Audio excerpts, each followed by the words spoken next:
Bom, pessoal, estamos iniciando o seminário do dia 14 de setembro de 2022. Hoje o nosso convidado, o professor Dr. Winston Schmidek. Uma honra tê-lo aqui conosco, Winston. Eu queria falar rapidamente sobre esse meu colega já de algumas décadas, né? Dá até para falar no plural, né? Ele foi professor da escola básica por muitos anos, então conhece a realidade ali da sala de aula, da moçada. Fez o mestrado em História das Ciências na PUC, fez o doutorado em Ensino de Ciências na USP, na linha de Química, né, com o Paulo Porto, e é professor hoje do Instituto Federal de São Paulo. Aí lá ele atua bastante, né, assumindo várias disciplinas, várias frentes de trabalho, foi coordenador do PIBID, pegou assim as duas fases do PIBID, né, Winston? E agora ele coordena a residência pedagógica. Então, agradecendo de novo, Winston, você ter aceito o nosso convite. É uma honra tê-lo aqui e ouvir sobre esse tema tão relevante, né? Principalmente hoje, aí, num contexto de guerra, e sempre é bom a gente relembrar essas coisas. Bom, eu que agradeço, né, o convite e a presença do pessoal que está aqui, né, sempre é um privilégio. Eu não sei se você lembra, Thaís, quando teve o acidente lá de Fukushima, em 11, eu fui aí vou falar aí, né? Fui à Unifesp conversar com vocês, né, porque eu tenho interesse nas questões relacionadas à energia nuclear desde a época do bacharelado, né, e com o tempo eu transferi para os meus interesses relacionados ao ensino, né, quando eu entro na história da ciência, eu vou pesquisar nessa área. Por ser pobre, descobri que não ia poder sair do Brasil, fiz pesquisa a partir de algum objeto que me interessou aqui, né, me interessava por assuntos relacionados ao período militar, em particular o projeto nuclear brasileiro, que sempre foi meio nebuloso, para dizer o mínimo, né? E tentar entender o que acontecia com Angra, ou por que não acontecia, né? Que a gente ouve falar bastante. Enfim, e foi meu objeto de pesquisa, né? O programa nuclear brasileiro, o tal do pró-nuclear, que eu vou comentar em algum momento aqui. Lá no mestrado, depois no doutorado, eu acabei me encaminhando mais para o ensino mesmo. Bom, eu acho bacana falar com todo mundo que está aqui, lembrando que quem está aqui é um professor, tá? Acima de tudo.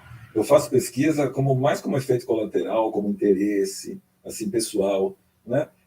Quase que a revelia, porque lá onde eu trabalho, isso aí não é incentivado, a gente não tem efetivamente tempo para fazer pesquisa, somos dadores de aula, né? Semana passada eu tinha 6 disciplinas, por exemplo, 17. O número de aulas não é tão grande para quem já deu 50, 60. O problema é que são muitas frentes. E aí o que acontece? Por que eu estou dizendo isso? Para dar um migué, né? Porque eu abandonei muito desse meu trabalho pouco tempo depois que eu terminei o doutorado. Eu fiz o doutorado mais velho, né? Já é um doutorado EJA, como eu costumo dizer. Então, consegui uma certificação, uma equivalência aí, fiquei feliz. Então, chamei alguns amigos para me ajudar nesse sentido, como essa moça que está aqui. Enfim,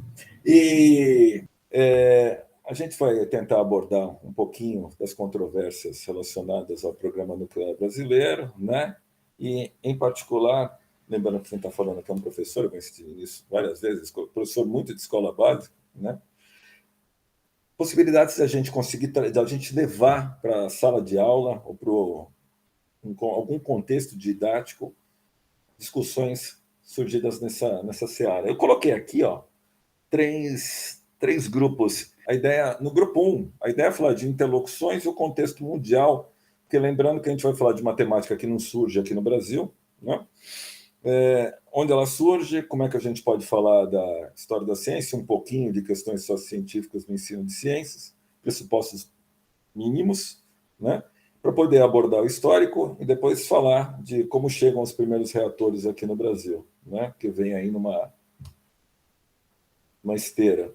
No grupo 2, falar especificamente do acordo, né, assinado com a Alemanha, o entorno dele, até a gente chegar no programa nuclear paralelo, né, passando em especial pelo pró-nuclear, que foi meu objeto de pesquisa. E não é que dando tempo, mas eu gostaria muito de falar de uma atividade que, lá no âmbito das que eu propus no contexto do doutorado, da tese de doutorado, que é um fórum, né, que eu só apliquei em cursos de licenciatura, né, da licenciatura lá do Instituto Federal, uma disciplina que eu dou, teve um resultado interessante, mas eu nunca abordei além disso, né? Vendo naquele encontro, quando o Alexandre esteve aqui, né, o McDonald's, ele está trabalhando com questões sociocientíficas, eu vou ter até um pouco de vontade, né? Uma coisa é vontade de ter tempo, de tentar o quanto antes possível abordar isso. Então, é essa minha ideia. Tá certo? Bom, para não partir do que todo mundo está acostumado a colocar, eu peguei um texto do Matthew Stanley, né, que saiu na Physics Today, em 16, e que ele vai dar uma justificativa para o trabalho com a história da ciência em curso de ciências, né, que não deixa de ser. Não vai, aqui é uma coisa importante: vocês vão ver uma pessoa que evita falar de natureza da ciência enquanto campo diferente do conhecimento, né? As pessoas sabem que respeito bastante quem trabalha com isso, mas eu acho que os pressupostos teóricos de quem trabalha com história e filosofia no ensino já abarcam muito disso. Então, eu não entro especificamente, né, em referenciais de NDC ou de nós. Tá? Mas vocês vão ver que, de certa forma, mesmo não falando, eu acabo tangenciando, né, as mesmas justificativas. Então, por exemplo, a gente trabalha com história da ciência no ensino para quê? Atribuir significados mais concretos, né, para a realidade que os estudantes vivem. De alguma maneira, permitir uma compreensão melhor das práticas desenvolvidas, em especial pela ciência, no caso, a física. Né? O que mais? Atribuir aquele clássico caráter humano e coletivo ao empreendimento científico, evitar trabalhar com aquelas mentes iluminadas especiais somente, elas são importantes. Acho que não dá para prescindir delas. Elas têm, obviamente, seu valor, não somente porque aparecem em nomes de teorias e leis, tal, mas a gente sabe que tem muita gente ao lado, nem vou falar por trás, ao lado, que cresceu junto, que produziu material tão importante quanto e que mereceria ter voz, né? E que mais? E falar, obviamente, de algumas influências socioculturais nos processos aí, resultados da ciência. E aí, quando a gente fala de ciência, falando de, no caso, energia nuclear, é inevitável falar de tecnologia, tá certo? De resultados importantes.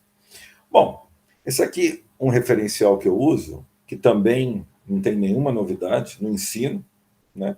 Que quem propôs, a partir da leitura de muitos materiais, por exemplo, da Thais, obviamente, né? Dos materiais da Thais, foi o Paulo e o Zé Otávio, né? O Baldinato e Porto, num trabalho bacana do Zé, de 2008, e bem apropriado pelo Paulo, né, em 2010, e que a gente procura falar o básico, né, de quem se preocupa em levar a história da ciência para o ensino. Ao invés de falar de tudo, trabalhar com estudos de casos, ao invés de focar em determinados nomes que todos você conhece, trabalhar com controvérsias, mostrar que há fontes que aparentemente são acientíficas, né, mas só que não, que influenciaram as personalidades ou cientistas, né, dependendo da época que você está trabalhando, em suas pesquisas, em sua produção, mostrar que nem todos os fatores são necessariamente racionais. Às vezes o cara mudou de lugar e está fazendo uma pesquisa, ou como é o caso do projeto Manhattan, né? Nem todo mundo estava pesquisando energia nuclear, mas por uma questão de contexto, né? Foi conveniente, em particular, para refugiados da Europa se passarem a compor uma frente de trabalho importante, né? A valorização de outras tradições intelectuais, que não somente as eurocentradas, né? Mostrar que as ideias são contextualizadas, obviamente, num determinado período, né? Numa época, tal, e mostrar que nem sempre a gente trabalha nem só por continuidade, nem só por ruptura na ciência. Não tem quântica sempre, não tem proposição de teoria da relatividade sempre, mas também tem. Então, a gente tem que considerar esse caráter, né, não tão determinístico da ciência, né, que não tem só um método de se desenvolver ciência. Bom, sem novidade para quem trabalha com isso. Aí, tangenciando um pouquinho o trabalho com as chamadas questões sociocientíficas, né, a partir do momento que a gente quer atribuir um pouco mais de valor às discussões, e valor axiológico mesmo, de ética, a quem trabalha com ciência, responsabilidade, mostrar para aluno, né, seja de graduação, futuro professor, ou já professor em formação continuada, seja aluno da escola básica, que a responsabilidade do cientista é a mesma de quem faz os usos da sua... É mesmo, é tão importante quanto, é tão grande quanto, que quem faz os usos das tecnologias ou dos resultados das suas pesquisas. Tá certo? Então, eu peguei um básico aí, de Radcliffe e Grace, um trabalho de 2003. Vejam como as questões sociocientíficas já estão um bom tempo aí no mercado, né? E a gente, sei lá, eu em particular, demorei para conhecer. Quem me deu a dica, né, foi durante só que já estava no finzinho do doutorado, foi o Ivan, né, o professor Ivan Gurgel da USP, falou: isso que você trabalha bastante, tem muito alinhamento com... Eu fui pesquisar por cima depois, e aí eu voltando a me enveredar nessa pesquisa, eu pretendo me aproximar bastante. Então, alguns pressupostos importantes, assim, de quem vai trabalhar com questões sociocientíficas. São vários outros. O que me interessa em particular aqui, nesse recorte que a gente vai fazer, né? Elas necessariamente, essas questões, possuem base nas ciências, têm recorrência em áreas que estão nas fronteiras do pensamento científico. Envolve formação de opinião e a realização de escolhas, tanto em nível pessoal e social, de quem as faz. Tá certo? Lidam com relatos de evidências científicas, e é bonito que aqui é a ciência incompleta, imperfeita, conflitante, como ela é de fato, né? E a gente questiona essa dinâmica, essas características. Elas procuram abranger questões dos mais diversos âmbitos, não somente de nível global, de aceitação como a ciência, a linguagem final para a integração da raça humana. Não, por quê? Porque existem aspectos regionais, nacionais, inclusive, e que respondem a determinadas estruturas sociais e políticas. Bom, e, obviamente, compreendem raciocínio e valores éticos. Tá?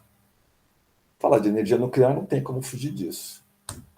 Qual é o ponto de partida para a gente? É aquele Natal de 1938, né, em que a gente tem uma publicação importante da descoberta desse fenômeno aqui, que é o tal do átomo, que era um negócio ainda nebuloso, continua, né? Lembra que é modelo, você não precisa atribuir realidade nenhuma, pode, mas não precisa. Então, que aquele modelo lá estava ganhando mais força e pior, dava para quebrar. E ao quebrar, a conta não fechava, né? A conta não fechava por quê? Porque tem um senhor aí que já previa lá para trás que havia uma possibilidade de promover uma equivalência entre duas grandezas até então absolutamente independentes. Né? Até então, não. Né? Até a proposta de um grupo que ele vai lá e consegue sintetizar junto com demais pessoas, que é a relação entre massa e energia. Né? Vários são os nomes que trabalharam com a fissão nuclear, antes e depois do RAM. Agora, aqui a gente tem um trabalho interessante, que trabalho interessante, não digo, uma situação, um contexto importante da gente destacar, em que métodos da química somados a teorias da física conseguiram se compor de maneira interdisciplinar, naturalmente ou não, e geraram o resultado que a gente tem. Por quê? Porque a física, fazendo seus experimentos, não conseguia entender exatamente o que estava acontecendo lá em nível atômico e nível nuclear. Né? E quem fazia os experimentos de maneira mais desenvolta, que eram os químicos, não conseguia compreender os resultados que eles faziam apenas pelo balanço energético, ou balanço de massas, na verdade, que eles faziam. Então, a gente tem trabalhos que falam bastante disso, né? Agora, em especial, para lançar luz sobre alguém que, de um tempo para cá, quando a gente começa a valorizar um pouco mais, que eu ainda acho que é pouco, apesar de falar, eu conheço bastante gente que trabalha com a questão de gênero em ciência, a gente sabe que é pouco. Né? Em números absolutos parece bastante, mas relativos ainda merece um destaque maior. Então, eu fiz questão de colocar o trabalho da Priscila, né? Da professora Isabelle Priscila, do IFBA, que é a tese de doutorado dela, Liz Martin na fissão nuclear, Caminhos para uma Narrativa Feminista, em que lá ela vai lançar luz sobre uma personalidade que foi essencial, sem ela a conta não ia fechar aí os experimentos, para a proposição dessa descoberta, digamos assim, né? Desse fenômeno. Bom, daí a gente descamba para onde? Oficialmente, né? Depois tem aquele bombardeio lá dos japoneses a Pearl Harbor, americanos que estavam babando para entrar na guerra por alguns motivos, né? Que aparentemente eles sempre estão, questões econômicas em geral estão por trás. basta lembrar o quanto eles ganharam de dinheiro só com os financiamentos relacionados à reconstrução da Europa, o Plano Marshall e outros tantos. Então, era um negócio bom e eles conseguiram uma justificativa forte que é dada quando tem um bombardeio das bases lá no Havaí, em Pearl Harbor, em 41. E esse projeto era para quê? Era um projeto para produção de bomba. Pode tentar colocar o nome que quiser, era para isso, né? Era para armamentos baseados na liberação de energia em reações nucleares. Em particular, qual? Na fissão nuclear. A gente não fala de fusão aqui, porque tem muito sentido. Tá? Esse é um projeto estudado nas mais diversas áreas de conhecimento, inclusive o pessoal que trabalha com RH, que eles conseguiram colocar juntas, né? Cabeças assim pensantes do mais alto nível do mundo inteiro, que falavam sei lá quantos idiomas diferentes, e, apesar de toda a vaidade, né, e todos os outros aspectos menos favoráveis para essa composição, o negócio funcionou. Né? Eles conseguiram produzir bomba. Então, a gente tem aqui um selo comemorativo. Né? Aqui, o Robert Oppenheimer conversando, aqui é um físico também, que eu nunca lembro o nome desse cara, com o pessoal do dinheiro. Né? O pessoal do dinheiro lá nos Estados Unidos é milico, é militar. Aqui, aqueles outdoors distribuídos pelo país inteiro, né? Tentando acobertar o que estava sendo feito naquelas plantas, que foram várias, né? Estados Unidos adentro. E, lembrando, quantos artefatos são? A gente conhece aqueles dois, né, que em agosto de 45 foram lançados. Volta aqui, animal. Em agosto de 45 foram lançados. A Little Boy e o Fat Man, duas bombas, né, assim, que liberaram uma energia absurda e mataram, só na queda, somadas centenas de milhares de vidas, né, foram suprimidas. E teve um teste antes, já dava para saber que ia dar errado, né, que poderiam ter parado. 3 semanas exatamente antes, em 16 de julho de 1945, lá no Los Alamos, em Nevada, né, no estado de Nevada, foi lançada a Trinity, nome estranho, né? Trindade.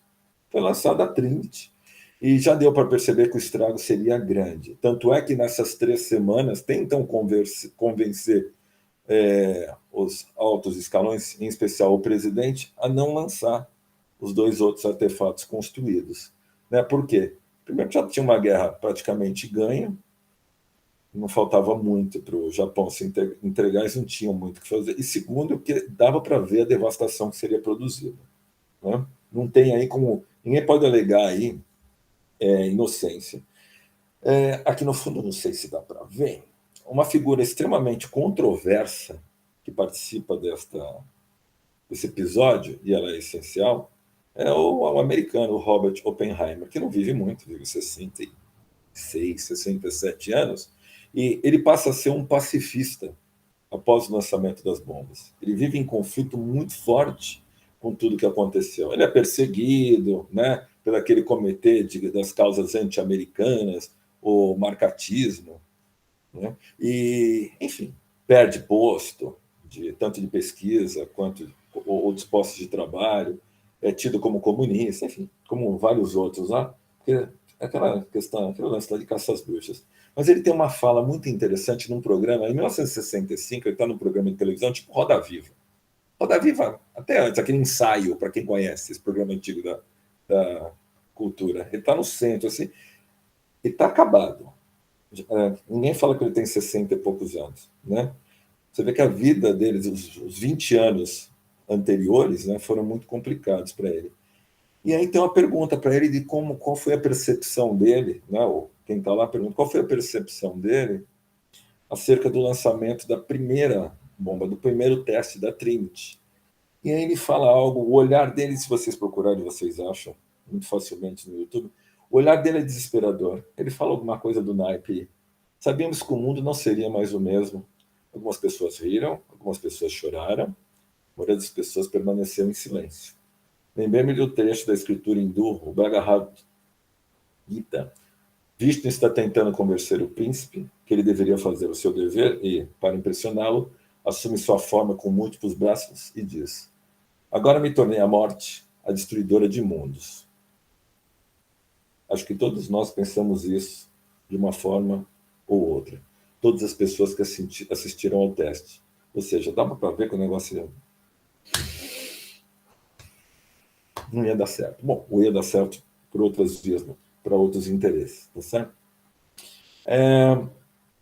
Não é exatamente propósito, mas lembra, como eu acho importante sempre buscar a aplicação didática, lembrando de um livro muito, muito bacana, organizado pela professora Thais Forato e o professor Breno Moura, publicado em 2017, um dos capítulos que tem lá, eles muito gentilmente convidaram a mim, né, e ao meu professor orientador, o professor Paulo Porto, para escrever algo, né, mostrando resultados ou algum desdobramento da minha tese. Aí eu peguei, além de falar de questões relacionadas à música, à poesia, como está escrito lá, eu falei de 2 documentários que, para mim, olha, eu trabalho com esses 2 documentários há 12 anos. É impossível assisti-los e ficar indiferente. Tá? Os 2. Por quê? Porque eles confrontam situações. Eles confrontam situações importantes. Espera um pouquinho. Preciso pegar algo. Só um segundo. Acho que está no meu bolso. Não sei então não. Depois eu dou. Um deles é esse do The History Channel. Perceba que ele pertence a uma série chamada Maravilhas Modernas. Então, em Maravilhas Modernas, eles colocam o Projeto Manhattan. Tem 40 e poucos minutos e mostra o quê? Mostra um pouquinho da dinâmica de relacionamento do Oppenheimer com o Coronel Groves, né, que era o dono do dinheiro, que mandava mesmo o que ia acontecer ou não. Fala do avião, né, o Enola Gay, e a origem do nome, Enola Gay, que vem do nome da mãe do piloto. Aqui, o grupo do pessoal que trabalhava com os reatores, a gente vê aqui o Fermi e o Ziller, por exemplo, né? E, entre outras coisas, mostra partes das plantas, veja, nos Estados Unidos inteiro, né, que foram distribuídas para produzir o que era necessário para manter, para dar sustentação, para dar origem e sustentação ao projeto. Projeto que durou 3 anos e meio, produziu, assim, consumiu no dia de hoje perto de uns 50 bilhões de dólares, né? E, enfim, foi exitoso naquilo que ele se propôs, independente da gente pensar em questão de valores. E aí é legal assistir o vídeo e tentar perceber algumas falas, né, ali, porque há justificativas importantes sempre, porque mas a gente ia bombardear, e ao bombardear, por que a gente vai continuar fazendo? Então tinha assim, uma pergunta importante assim, que eu coloco, né? Por que os norte-americanos lançaram as 2 bombas atômicas na cidade japonesa, né, Hiroshima e Nagasaki, mesmo após o poderio militar do Japão já ter sido praticamente dizimado? É só porque não sei, a gente tem que pensar no contexto sociopolítico, né? Além de toda esse investimento, né, de tempo e de dinheiro, né? A gente tem que entender que pesquisas científicas, muitas vezes, quando elas estão relacionadas a dinheiro, elas precisam virar aplicações tecnológicas. Bom, e o destino dessas aplicações tecnológicas, no caso de uma guerra, e ali em especial, acho que é muito claro, é mostrar a supremacia econômica e política. É mais ou menos assim, gastar uma grana absurda, eu preciso mostrar que funciona, eu preciso mostrar para o mundo que eu tenho poder que eles não têm. Né? Não só econômico, mas, acima de tudo, isso aqui pode me dar um ganho político muito grande. Outra questão importante que a gente pega, e aí tem uma fala, né, eu coloquei aqui entre aspas, tem uma fala de um historiador que está lá nesse documentário, ele fala o seguinte, no contexto lá de guerra: era duro conseguir operários durante a guerra. A solução foi pôr anúncios assim: não podemos dizer o que vocês farão, mas haverá bife na mesa todas as noites. Você está depois de uma recessão, né, os anos 30, e numa época de guerra, se arrumar emprego bem remunerado, as pessoas muitas vezes não perguntam para que é. Agora, é estranho que era difícil arrumar gente para trabalhar, porque não falavam para que era, mas ainda assim conseguiam uma boa quantidade, né? E que a gente vê é que muitos cientistas europeus, refugiados, né, de guerra, eles se ofereceram para trabalhar no Projeto Manhattan de maneira consciente e aparentemente sem grande relutância. E aí parece ter uma contradição aí. O americano em si não queria necessariamente trabalhar sem você dizer para que é que eu vou trabalhar. O cientista veio sabendo para que era e desenvolveu, né, o trabalho. É aí que a gente precisa ver que precisa deixar claro que cientistas não, eles são cidadãos, né? Como eu, como vocês, como quaisquer outros. Aí o que acontece? Não necessariamente eles vão seguir um código de ética, porque não existe um código de ética em ciência. Deveria existir, mas não existe. Né? Por vezes, o que vale é o quê? O que vale é o que eu preciso fazer para sobreviver dentro desse meio. Ah, isso aí acontece em ciência também? É óbvio que sim. Né? Cientista sacaneia bastante. Omite a presença de alguns, demais. Né? Resultados são só deles? Efetivamente, sim. Eu acho que a gente, de alguma maneira, humanizar, até de maneira menos nobre, né, o papel do cientista é algo relevante também. Tá certo? Bom, outra questão importante está relacionada a uma fala do Teller. O Teller é eu não lembro se era búlgaro ou húngaro, né, um desses cientistas refugiados da Europa, na época da ascensão do nazismo, e que virou americano de carteirinha, né? Inclusive com a ética não muito louvável de muitos deles. Ele é um dos que trabalham muito fortemente com o Oppenheimer durante o Projeto Manhattan, porém, quando o Oppenheimer começa a colocar senãos aí para continuar trabalhando nas causas nucleares, nos armamentos, né? Ele é um dos primeiros a entregá-lo, a dizer que ele, enfim, ou seja, é uma personalidade controversa interessante da gente conhecer, né? A despeito ou até por seu caráter ser diferente ou igual demais. Aí tem uma fala interessante assim, ó, sobre a corrida armamentista, ele declara, está lá numa entrevista dele, ele estava vivo ainda, né? Vaso ruim não quebra, isso em 2002, o cara está vivo ainda, ele fala, o progresso não pode ser detido, dizem-nos, isto é, aos cientistas, né? Para deter o progresso. Aí ele fala, temo que o progresso venha a ocorrer num país menos dedicado à paz do que nós, Estados Unidos. E aí, isso aí tem a ver com o Brasil, a gente vai ver daqui a pouco, né, com a escolha que nos restou para acessar a tecnologia nuclear das usinas. A pergunta é, seria possível relacionar essa declaração do Teller com o insucesso de algumas nações que há tempos buscam desenvolver-se em ciência e tecnologia? A partir do momento em que as nações desenvolvidas elas concentram o conhecimento, né? Só entre elas. Se desse para deixar em uma só, melhor, que de repente vazou para uma outra ou alguma parceria necessária. Mas no momento que elas vetam a transferência tecnológica, né, a partir de boicotes e sanções, você tem o quê? Um não compartilhamento dos resultados, né, em ciência e tecnologia com as chamadas nações em desenvolvimento, ou o compartilhamento de algo muito, muito simples, muito incipiente, que praticamente não leva a nada, né, o que vai mais fazer comprar algo, né? É mais assim, ó, eu te dou uma ideia de como fazer, você vai perceber que falta coisa, aí você compra o resto de mim. Isso gera o quê? Eterna dependência.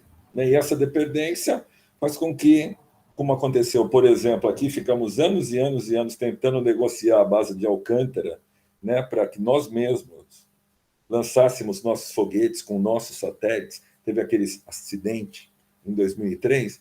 Então foram anos de nãos às nações, né, do primeiro mundo, como o caso dos Estados Unidos, e no que entrou Vossa Excremência que está aí, o que aconteceu? Um dos primeiros. Aí o astronauta que é candidato a alguma coisa e tal, não sei porque não faço questão, né, vou votar. O astronauta, quando ele entra lá com a caneta, ele vai lá e libera a base de Alcântara para os americanos. Libera para quê? Para eles usarem. É tipo assim, arrendou o terreno, pode fazer o que quiser.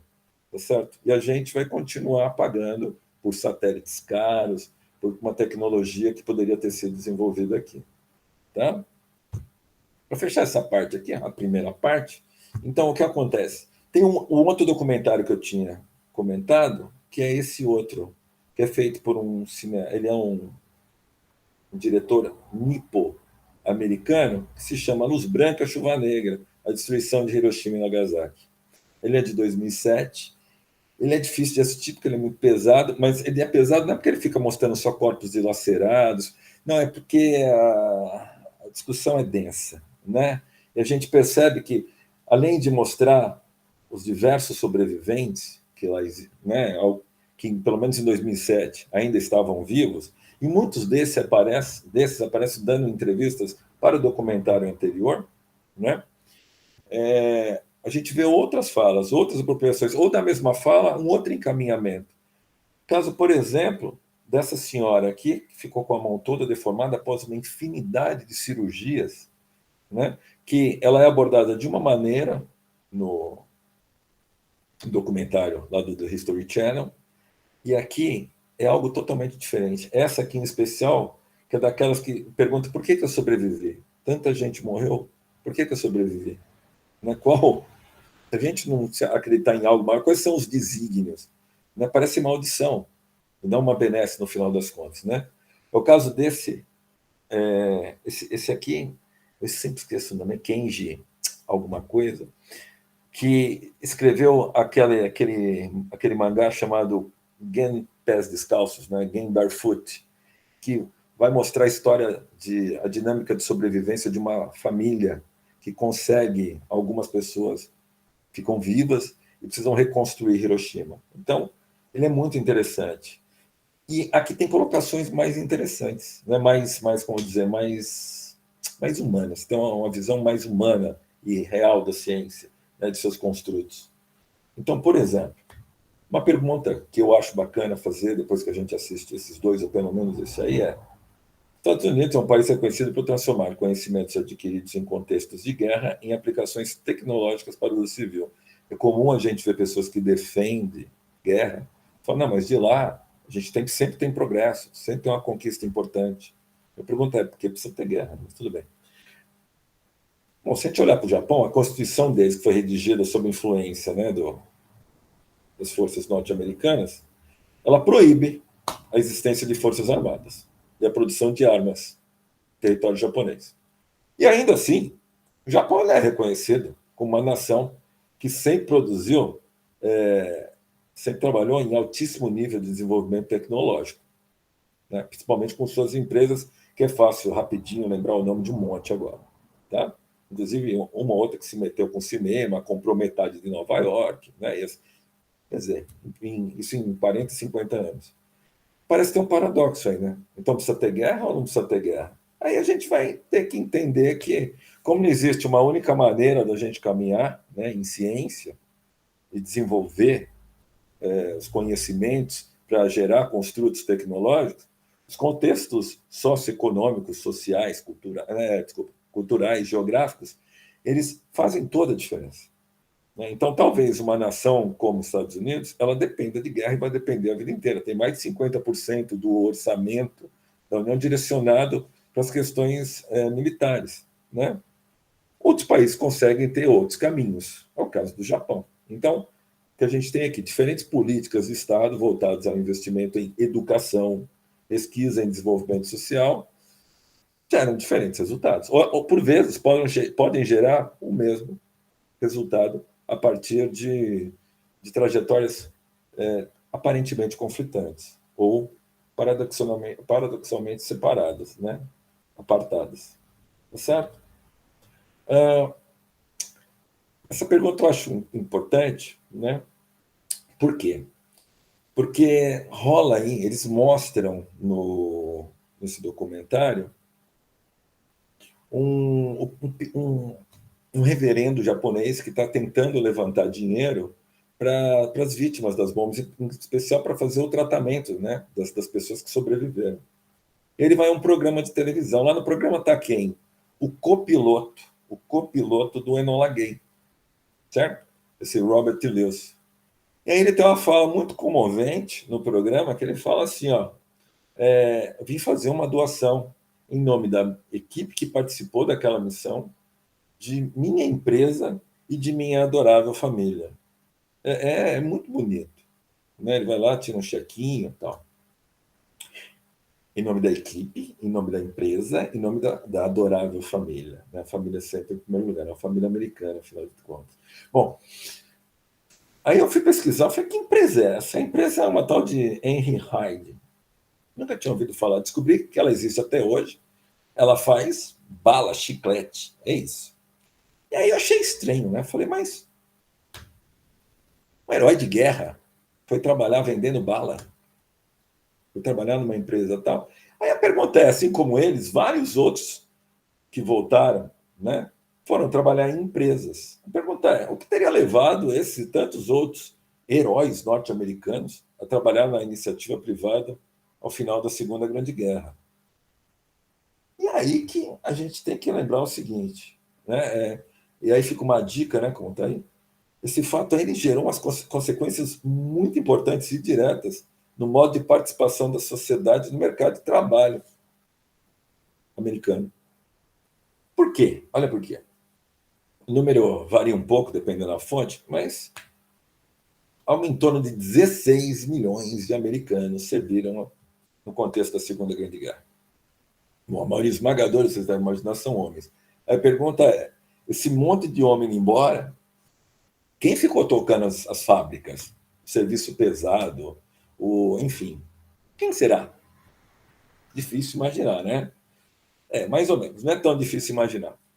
Agora as moças ganharam tripla jornada, já tinham dupla jornada, agora elas ganharam tripla jornada. Só que, e aí, tanto é que existe a Rose, a rebitadeira, né, que é famosa por ser a representante dessas mulheres fortes que conduziram as empresas americanas enquanto os homens, né, da nação estavam defendendo com punhos de aço, tá muito bonito. Tem essa fala super interessante aí de um colega, né, que não foi para a guerra, sei lá, talvez pela idade ou qualquer outra questão. E aí ele está conversando com a colega e fala, pô, não podia imaginar que uma mulher tinha condição de fazer o trabalho de um homem, né? Não podia imaginar. Mas que ele está em 40 e pouco. E aí é interessante que as moças, elas descobrem o quê? Já ouviram falar em Tupperware, né? Tupperware é um nome genérico que a gente dá para aquelas vasilhas que você nunca acha a tampa. Se você achar vasilha, você não acha a tampa. Se você achar a tampa, você não acha a vasilha, né? Que você tem no seu armário. Pelo menos todos os lugares que eu morei foi assim. Eu pensei que era negócio de um garçom, mas não é. Bom, isso aí aparece exatamente pós-Segunda Guerra. Por quê? Porque quando os homens voltam da guerra, eles precisam de emprego. Já não dá mais para ficar na mamata, digamos assim, né? Pendurados lá no serviço militar. Não tem mais, pelo menos por enquanto, né? Não vai ter guerra para a gente entrar com tanta gente, 16, 10, sei lá quantos sobraram, 10 milhões de americanos. Então, quem teve que voltar para casa para cuidar do lar? As mulheres. Só que o que elas descobriram, obviamente muitas descobriram, que elas poderiam ser economicamente independentes, né? Que homem não faz diferença, na maioria dos casos, em particular para isso, né? E aí começaram a ter essas festas tipo Avon, Tupperware, Amway, Herbalife, a gente foi desenvolvendo, ou seja, que era uma maneira das mulheres angariarem dinheiro sem sair de casa, que agora não precisa mais sair de casa, fique dentro do lar, né, mantenha a família americana funcionando. Então a gente percebe uns resultados estranhos, aparentemente, né? Como as relações CTS, CTSA, né, elas são complexas. Porque a gente tem um aumento de empregos diretos e indiretos devido à guerra dentro dos Estados Unidos, mesmo no pós-guerra, inclusive pensando em mulheres que foram retiradas de seus postos de trabalho. Surgem frentes interessantes de atuação para esse segmento, né, que obviamente teria sido mais uma vez colocado de lado. Tá certo? Bom, essa aqui é a minha primeira parte. Bom, como vocês devem saber, né, várias nações conseguiram depois se tornar potências nucleares. A União Soviética em 49, Reino Unido em 52, mais para frente, França em 60, China em 64. Estados Unidos perceberam aí, não sem muita dor no peito e procurar quem é que provavelmente deve ter vendido os segredos, né? Eles se recusavam a acreditar que poderia ter sido algo desenvolvido que poderia ter sido algo desenvolvido assim de qualquer forma, né? Assim, independentemente. Por que, que o Reino Unido não ia conseguir desenvolver sozinho? Tal qual a União Soviética e, por exemplo, os Estados Unidos, eles também cooptaram alguns cientistas que eram da Alemanha nazista, né, que também faziam pesquisa. Por que, que eles não conseguiam desenvolver? Eles achavam que isso aí foi venda de segredos. E aí é importante, lembre-se que essas 4 nações mais Estados Unidos são os tais membros, né, aquele negócio que tem lá em Nova York, os tais membros do Conselho de Segurança da ONU. Mas quais membros? Os membros permanentes. São aqueles lá que são 5. Se 3 decidirem algo, tanto faz a opinião dos demais. Lembrando que para invadir o Iraque, só 2 decidiram e invadiram do mesmo jeito. 3 votaram contra. É interessante a gente ver aqui. Quem tem o armamento é que manda, e mesmo assim, entre eles têm discordância, tá certo? Bom, sabendo disso, surge um programa, né, chamado Átomos para a Paz. Estados Unidos desiludidos com os destinos, ou pelo menos preocupados com os destinos das aplicações da tecnologia militar, já que muita gente, segundo o ponto de vista deles, já estava se enveredando para esse descobrimento. A gente tem uma fala do então presidente, o Dwight Eisenhower, no discurso que ele faz à ONU, no final de 53, em que ele propõe o seguinte, ele fala assim, Estados Unidos, atendendo a sugestão da Assembleia Geral das Nações Unidas, estão preparados para imediatamente dialogarem em privado com outros países que possam estar principalmente comprometidos com a busca de uma solução aceitável para a corrida de armamentos atômicos, que ofusca não só a paz, como a própria vida do mundo. Bom, nesse contexto, eles pensam o quê? Eu vou distribuir para o mundo, eles oferecem para nações em desenvolvimento, né, reatores de pesquisa de baixa potência, para que elas possam se enveredar por essa seara também e, de repente, produzir localmente, né, resultados interessantes, ou compor um grupo maior, enfim. Só que eram reatores de baixíssima potência. Bom, pensem países poderiam se interessar. Se a gente pensar no hemisfério sul, né? Lembrando que isso aqui tinha esquecido de falar. O que eles iam vender era uma maneira também deles fazerem com que o mundo passasse a entrar em contato com a linha de pesquisa de reatores que eles produziam, o chamado urânio enriquecido, né?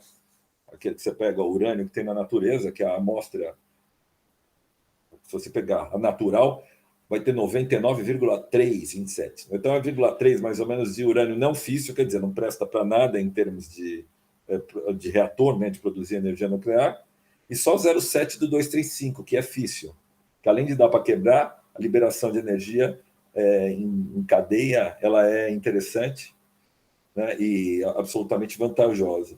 Então, você tinha que enriquecer, tinha que aumentar a quantidade, né, de percentual 235 para pelo menos 3, 5%. Isso aí o mundo não sabia fazer. Então, eles queriam vender reatores desse tipo, não a tecnologia. Né? Reatores que trabalhassem assim, para que eles pudessem, pelo menos, continuar fornecendo combustível, né? Os próprios equipamentos em si, e dando manutenção, etc, etc. Bom, tem um país aí da América do Sul que é o primeiro a receber reatores.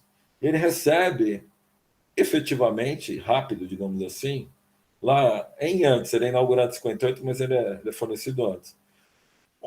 Tem um reator do IPEM, que é o R1, que funciona até hoje. É um fenômeno. Como conseguiram ir retrabalhando, porque a vida útil dele era para funcionar alguma coisa na casa de 20, 25 anos. Bom, ele é de 58, ele já está com seus quase 65 anos. Né? Essa foto é emblemática, porque tem aqui, não sei se a Thaís reconhece, porque o Jânio Quadros está eclipsando o colega que não está.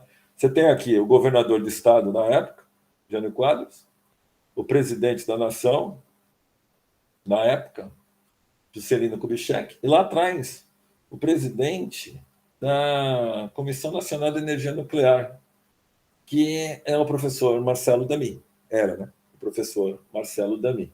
Não, uma personalidade que deu aula na PUC na época que eu e a Thaís estudamos. Não reconheci, Winston. Você vai ver ele mais para frente, mais velho. É só isso aqui, ó. Tá. Tá Tá muito novo e metade coberto. Não dá para. Mas veja, já tinha aquelas entradas clássicas, né? Ele, viveu 90 e poucos anos, então aqui ele tá com seus 40 e acho que 42, mais ou menos. Bom, esse reator veio a partir desse reator, outros foram desenvolvidos aqui dentro.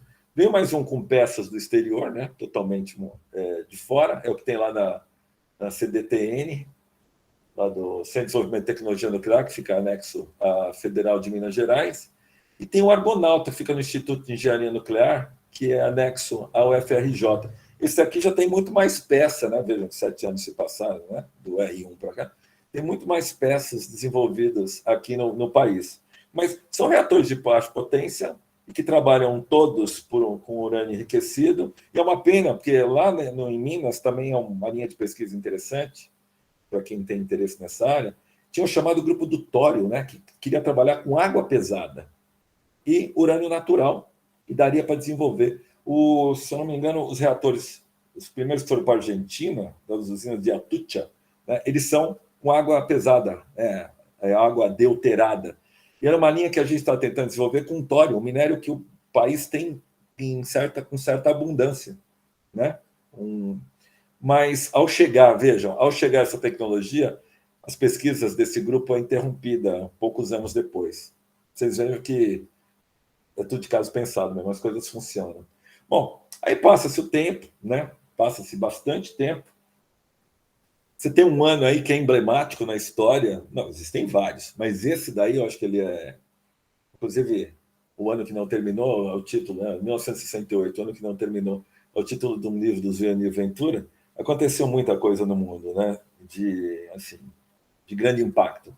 Aquela invasão dos tanques soviéticos na capital na época chamava Tchecoslováquia, o assassinato do líder dos direitos civis, né, em particular os negros americanos, o Martin Luther King, em abril, o maio de 68, né, a greve estudantil, o É Proibido Proibir, que foi um movimento de contracultura assim, de grande relevância, o assassinato do líder nas pesquisas na época, né, do Partido Democrata para a sucessão do presidente à época, que era o senador Robert Kennedy, irmão do... Eu esqueci o nome do outro. Fitzgerald Kennedy. Eu estava lembrando o nome do aeroporto, JFK. John Fitzgerald Kennedy, exatamente. Ele que já tinha morrido em 63. Esse aqui é um episódio que muita gente nunca ouviu falar, é aquele massacre de estudantes e líderes sindicais na Plaza Major, lá da cidade do México, estava para receber a Olimpíada, e como a efervescência lá desses movimentos estava muito forte, eles tinham medo que poderia, de alguma maneira, prejudicar a imagem do México, né, extremamente conservador no mundo. Eles mataram assim, pelo menos umas 300 pessoas assim, a céu aberto na bala. Aqui no Brasil, as 5, né, que foi para fechar o ano, dia 13 de dezembro, a promulgação do ato institucional que suprimiu de vez um monte de direito, fechou o Congresso e tal. Foi um ano tão pesado, que eu nasci, pra vocês terem ideia. Né? Que ano assim, complicado para a história da humanidade. Bom, nesse ano é proposto o quê?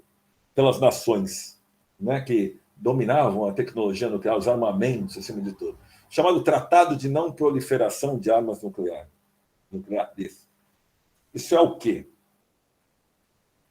Isso daí são essas nações, praticamente aquelas 5, né, falando para o mundo: é o seguinte, a partir de agora acabou a brincadeira, sem fazer pesquisa em energia nuclear. Por quê? Porque de repente vocês podem produzir armamentos, isso aí pode ser um risco para o mundo.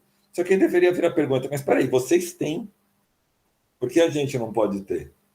Mais ou menos aquilo que o Teller falou lá atrás. Tenho medo que o progresso caia nas mãos de nações menos comprometidas com a paz mundial, por exemplo, os Estados Unidos. Tal. Então, foi uma maneira de quem tinha proibir, quem estava tentando ter, de ter. Né? Eu gosto de fazer analogia assim, é mais ou menos assim. Imagina aquele seu vizinho que tem um arsenal, entendeu? Ele tem bazuca, escopeta, 765, AR-15, um tanque, um bunker, tal. E ele começa a ficar preocupado porque você comprou um canivete suíço. Né? Vai saber o que você vai fazer com isso. Né? Então, bom, o Brasil, nesse contexto, lembrando que em 64, a partir de 64, tivemos a Revolução Militar espetacular, né? Golpe, e os militares estavam no governo, inclusive promulgação do AI-5. No Brasil, havia uma preocupação com as questões de energia, para desenvolvimento, de produção de energia. Né? Então, é interessante que o país vai lá e não assina o tratado. Não, não vão assinar. Né? Qual foi a argumentação? Eu quero ter o direito de conduzir, Brasil, né? Os líderes aqui, militares, de conduzir com autonomia nossa política de desenvolvimento nas questões nucleares. Excelente!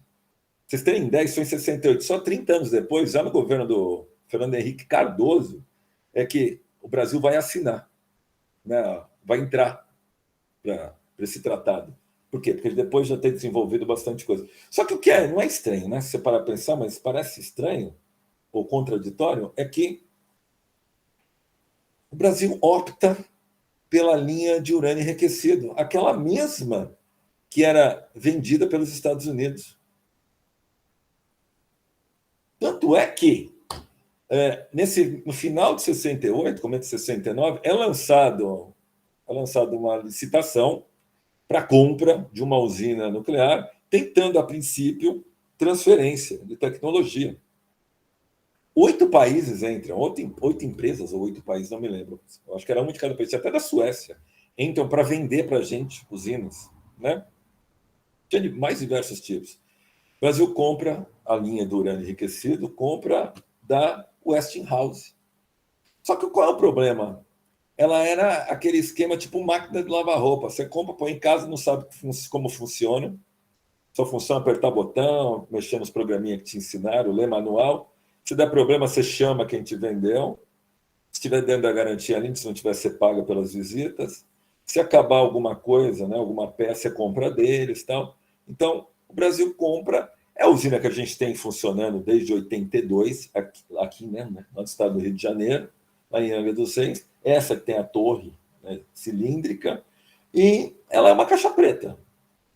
A gente não sabe como funciona, isso aí, em contrato, a gente acaba não tendo como saber como vai funcionar. Quer dizer, pensando em termos de transferência em valorização dos nossos cientistas, ela não prestou para nada. Né? Ela ia fornecer energia, só que demorou bem mais tempo. Os anos 70, né, eles experimentam uma crise muito pesada de petróleo, quando os preços. Né? Então, uma justificativa que é dada para o Brasil tentar se meter de maneira mais incisiva na pesquisa, no trabalho com a tecnologia nuclear, é essa variação de preço que a gente tem aqui. Ó, dá uma olhadinha, ó, do barril. Veja que em 73, de 73 para 74, o negócio estava vindo perto de $1, $2, tal, pula para praticamente 12. E lá em 79, pula para 30 e tantos dólares. Isso na época. Né? Isso é muito dinheiro. Era um salto muito grande. Então, essas duas crises aqui, a primeira, em geral, ela é utilizada como justificativa pelos militares para assinar um acordo com qualquer nação do mundo que aceitasse mais que vender uma usina para a gente. Ensinar-nos a como construí-la, como administrar e, acima de tudo, como funciona o ciclo, né, do combustível, seja qual for o combustível. Bom, o único país do mundo que aceita vender é um país que estava ainda se reconstruindo, não fazia nem 30 anos. Os caras tinham saído extremamente dizimados de uma guerra. Foi a Alemanha americana, né? A República Federativa, a RFA. Não a outra, né? A outra era a tal da cortina de ferro. Bom, interessante com o acordo, eu sempre gosto de mostrar o acordo para vocês. Eu acordei esse documento aí. Aí, se vocês contarem, tem 11 artigos. 4 páginas, com espaço desarial 12, isso aí, espaço 1,5. Né? Espaço 2, quase como me pediram para escrever a dissertação de mestrado lá na PUC. É enorme o negócio. 4 páginas. Eu acho que vocês pensarem um pouquinho, vocês são bons disso, né? Como um acordo de cooperação tão importante se limita a tão poucos artigos. Se você for, não sei se alguém participou de PIBID, por exemplo, tal, o contrato que você assinou com a CAPES tem 5 páginas. O nosso acordo com a Alemanha, que não prevê nada, não tem questões jurídicas, não tem nada, é um negócio liso, limpinho, tal, né, assinado em 75, que foi assinado para dar problema, mas para dar problema que não desse para ser pego em acordo, que tivesse que alguns adendos, infinitos adendos, fossem inscritos. Bom, o que previa esse acordo? Primeiro, intercâmbio de informações, né, tecnológicas, visando principalmente o quê? A prospecção, né, enfim, todo o ciclo do urânio, o domínio ser transferido para a gente, a produção e a instalação de reatores aqui, em determinadas usinas que iríamos conduzir, e, repito, o enriquecimento do urânio, ficando bem claro como se faz e como a gente pode, inclusive, reprocessar, né? Porque Angra 1, por exemplo, o combustível ele é colocado na usina, depois que acontece a reação, ele é devolvido, boa parte deles, a parte que interessa, é devolvida para os americanos reprocessarem. Então, a gente queria saber também como reprocessar. E aí tinha uma vigência de 15 anos e que, tacitamente, poderiam ser prorrogáveis por períodos de 5 anos. Olha, até hoje não sei qual foi o fim dele, porque foi um negócio que acabou de maneira tão melancólica. Vocês terem ideia, na época, chegaram a colocar que em 15 anos seriam construídas no país, com transferência de tecnologia, 8 usinas. Quantas foram feitas em 15 anos? Bom, como não estou vendo vocês, não vai ter mistério. Em 15 anos foram feitas 0 usina. 0, nenhuma. A primeira é de 2002, já depois de um monte de adendo, prejuízo absurdo, o Brasil já tendo desistido praticamente do acordo, não de maneira tácita. Tá? Então, muito disso está na minha dissertação de mestrado, por isso que eu não vou ficar citando tudo que está aqui. Né? Aí o que acontece? A assinatura desse acordo é extremamente controversa no âmbito lá de quem trabalha com ciência. Né? E tem aqui algumas personalidades, né? Que é isso aqui? Tem algumas personalidades que têm falas pontuais muito importantes, que às vezes combateram só num período, às vezes ajudaram a divulgar, ajudaram a defender, digamos assim, né? E outros que continuaram até o fim da vida, sei lá, de alguma maneira, críticas ao acordo. Bom, a gente tem crítica, por exemplo, do professor Mário Chamber, né, que estava tendo uma confusão entre importar peça, né, equipamento e importar tecnologia, porque parecia que o processo de formação não estava acontecendo assim, a critério, a caráter. Zé Goldenberg, que está vivo ainda, ele é de 1928, 94 anos, né? Ele fala exatamente disso. Se a gente não formar pessoas para trabalhar aqui, não vai adiantar comprar nada. Fala. O programa de capacitação de técnicos e cientistas deve, naturalmente, anteceder o processo de transferência. E não era isso que estavam vindo. Estava chegando peça, estava chegando material, estava chegando gente para montar, tal. Só que não estava tendo formação. Então, tinha uma crítica muito forte no sentido de você ter formação. Aqui já é um professor que eu acho que a Thaís lembra melhor, né?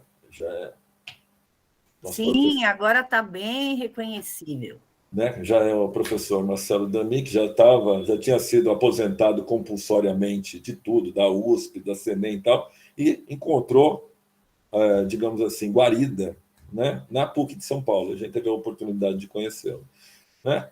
Então, ele critica as pessoas que falam que tinha muita gente decidindo sobre questões técnicas, científicas, sem serem cientistas. Nessa mesma linha, o professor José Leite Lopes, né, fundador do Centro Brasileiro de Pesquisas Físicas, fala, se diplomatas são bons para negociações de acordos, né, quase internacional, eles não conhecem infraestrutura técnica e científica, então não dá para largar na mão deles decisões desse porte, que era o que estava acontecendo.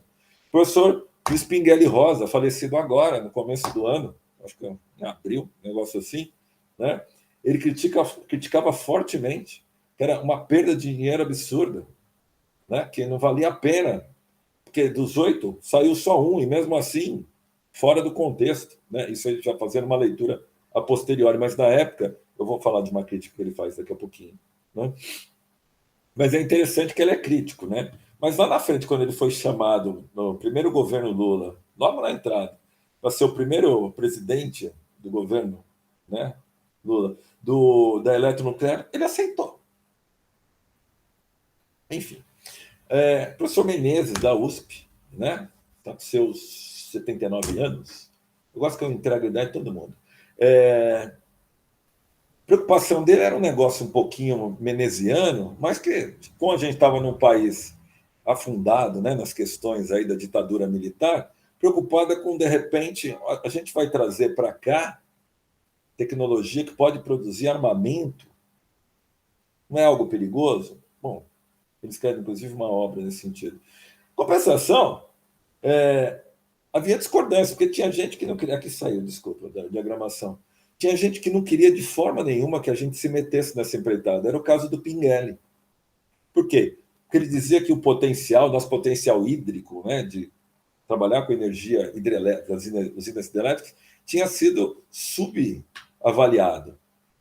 Aí, com a delicadeza de sempre, né, que sempre caracterizou o professor Dami, ele falava assim, como é que a gente cerceia uma linha de pesquisa? Como é que um pesquisador em física, por exemplo, acha que ele pode delimitar a área que a gente tem que trabalhar? Por que a gente tem que concentrar nossa matriz energética só em uma? Por que não trabalhar?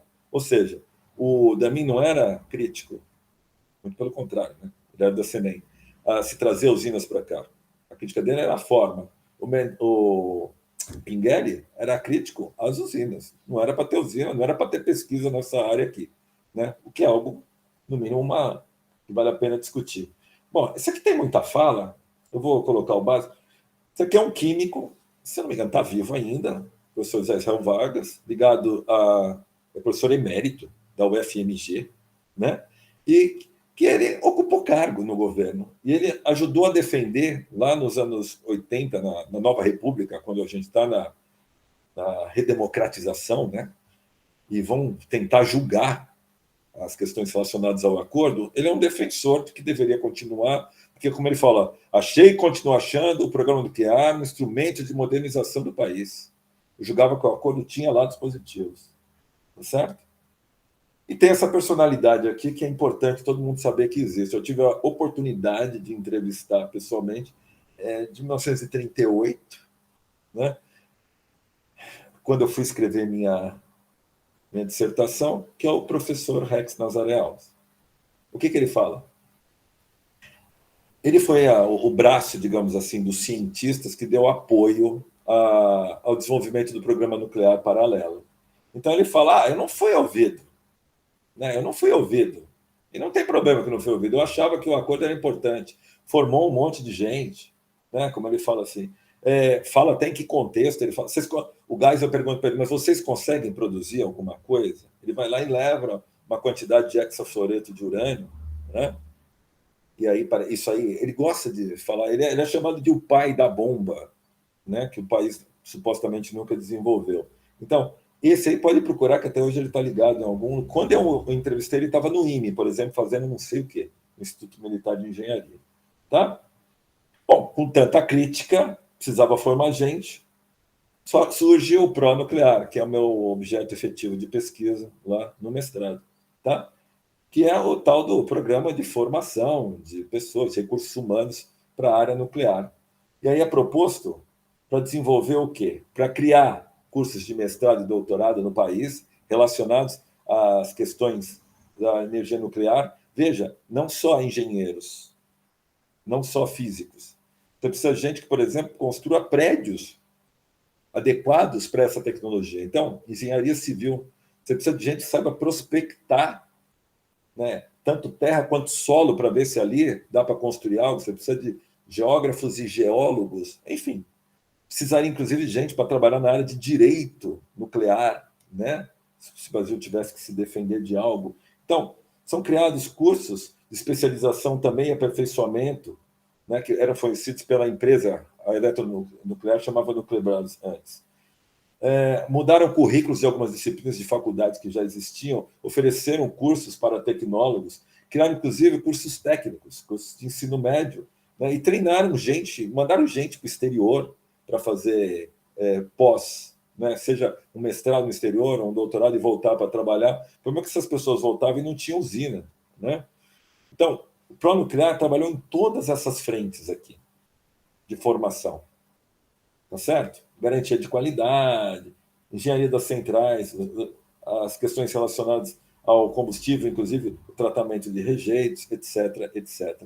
Uma curiosidade importante, já que eu não vou detalhar aqui, é que, por exemplo, essas instituições aqui, ó, todas elas receberam um programa de mestrado convencional que era... A pessoa fazia mestrado no que ela já estava fazendo. Só que ela tinha uma complementação com disciplinas relacionadas à questão nuclear. Então, você saiu com uma habilitação importante para poder trabalhar, por exemplo, nas usinas, ou prestando serviço, né, externo para as necessidades das usinas. Veja que tem instituição de tudo quanto é lugar. E tem, inclusive, particular, tem a PUC, ó, tem o ITA, tem a PUC, Federal de Santa Catarina, Rio Grande do Sul, o INPE, que mais? A COP no Rio, a Federal da Paraíba, enfim. E olha os cursos dos mais variados. Ou seja, ele deu contribuições importantes. Né? O problema é onde foi parar esse povo, já que as usinas demoraram para acontecer. Né? Com o tempo, o problema é o seguinte, veja, em milhares de dólares, quanto de aporte financeiro foi dado para o plano nuclear. Veja que vai bem, numa crescente, até mais ou menos 1980. De lá começa a despencar e termina melancolicamente em 86. De certa forma, por quê? Porque surge o chamado programa nuclear paralelo. Aquele mesmo, cadê? Lembra a justificativa lá em 79, né, o petróleo salta? O que acontece? Os militares parecem que perdem a paciência com a Alemanha, que não conseguia entregar, inclusive por pressões de outras nações do mundo, não conseguia entregar aquilo que ela se comprometeu a vender para o Brasil, ela não entregou a tecnologia, e aí chamam quem? Em particular, aquele senhor que eu tinha mostrado lá, vamos pôr o nome dele completo aqui, Rex Nazaré Alves. E ele, junto com pessoas, ele não é militar, mas ele tem um trânsito muito forte com militares, junto com personalidades da Marinha, do Exército, da Aeronáutica, eles montam um chamado Programa Nuclear Paralelo.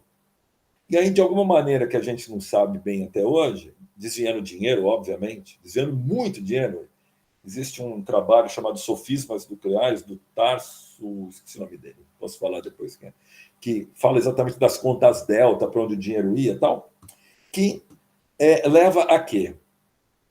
Leva ao Brasil, de alguma maneira, conseguir desenvolver, né, o ciclo do urânio, trabalhar, conhecer todo o ciclo do urânio e desenvolver combustível para as usinas. Né?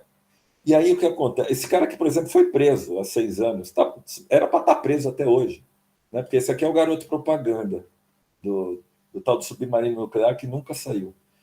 Onde foi feito esse trabalho no primeiro momento? No tal do Centro Experimental de Aramar, que é a cidade de Peró, na região de Sorocaba.